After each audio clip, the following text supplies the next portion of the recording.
Rupp is up for the challenge. She faced Louisiana early on in the season and was able to get her to chase a lot, but she's going up against such a potent lineup, especially with DJ Sanders, who leads the country in home runs, so it's going to be a tight game today. How do you beat them? Well, it's going to be very hard to do so. They have such a lethal lineup. You have DJ Sanders leads the nation in home runs. Allie Creighton is as hot as they ever come, so Texas State pitching has to execute the corners and use a ton of off speeds in order to shut that offense down.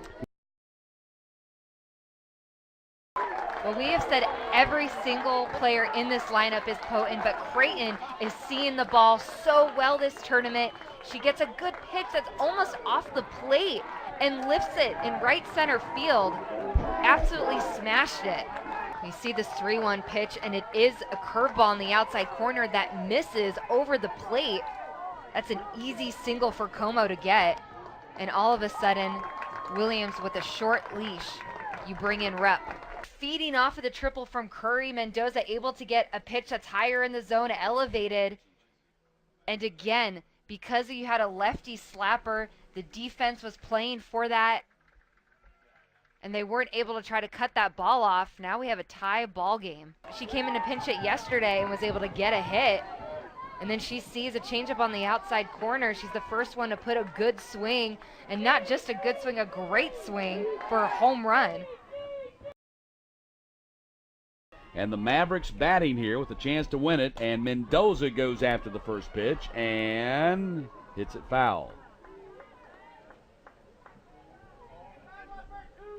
Allie Smith, after being pinch run for, has come back into the game at catcher for the Jaguars. A total of 16 left on base by these two teams combined, 8 apiece. They've had plenty of opportunities, but getting them across has been another story.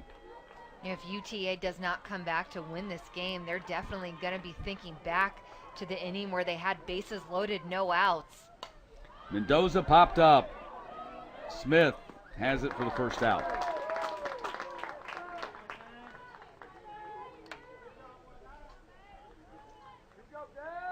Brings Krista Rude to the plate. Now batting the left fielder, number 5, Krista Rude.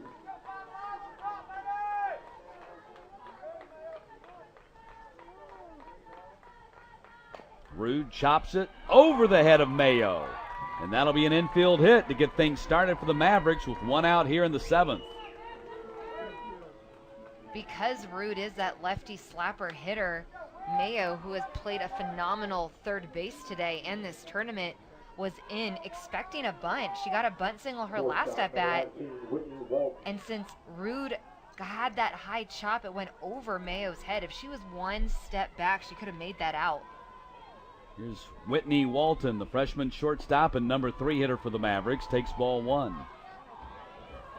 You know, and that chopper by Rude right there was a great example of what, you know, and why Coach Fox says Rude is such a good player is because she understands who she is and doesn't try to play outside of that. Runner goes. Rude got a great jump throw down. Ricochets into left field. She gets up, heads toward third base, and gets there. And now the winning run just 60 feet away for the Mavericks because Rude aggressively steals second base, took advantage of the ball bouncing away to reach third. Just like you said, she got a phenomenal jump off of first base, causing catcher Allie Smith to rush her throw from behind the plate. As she goes to throw from her knees, the ball takes shortstop Foster up towards second base, and the ball scoots away. And now Walton can win it for the Mavericks. Ball hit deep, but foul. In this situation, Walton just wants to lift something to the outfield. Well, you have two situations. You know, you either need to lift something to the outfield or you need to get something on the ground in the infield. Last thing you want is a pop out. They've had a lot of pop outs today against Devin Brown. As you see left fielder Nichols playing in closer than she normally would. 1-2, missed inside, now 2-2. Winning run at third base for the Mavericks here. They're trying to win their second consecutive game in this tournament in their final at-bat. They did it last night against Georgia State.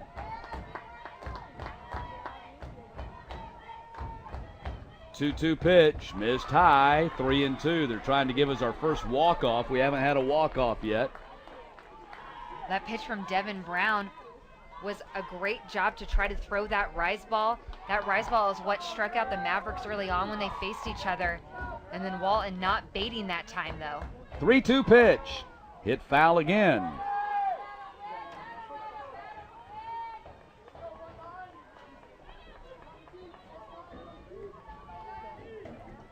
Whitney Walton, the freshman shortstop out of Lake Jackson, Texas, a chance to be the hero for the Mavericks here in the 7th inning. 3-2 pitch. And ball 4, runners at the corners. That is a tight take from Walton. But we've seen it on both sides with home plate umpire. Doesn't really want to give that inside zone too much. And here's Aileen Garcia. She is 0 for 3 in this game. 2 for 10 in the tournament. 3 for 10 in the tournament, pardon me. And she takes the first pitch strike. All 3 of those hits came last night in that victory against Georgia State. Garcia with 3 sacrifice flies on the season. Here's the 0-1 to Garcia. Popped her up and back on the screen, and it's 0-2.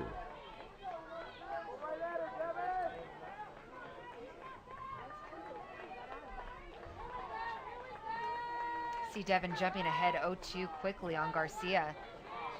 That's the best way that you're going to try to get their big bopper out right now. 0-2 to Garcia. Brown to the plate. Hits the ball in the air. Let's see if that's going to be deep enough for the tag. Caught by Minahan. Here comes the throw to the plate, and the Mavericks have won.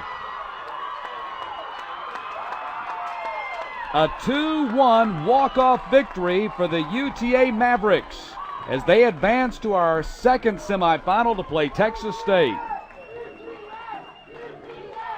You talk about gut performance right there. You are down to your last inning, and you are able to manufacture that run. So much credit to UTA for being able to pull that win off, and also tons of credit to South Alabama for sticking through that entire game, inning for inning. Hard-fought battle from both sides.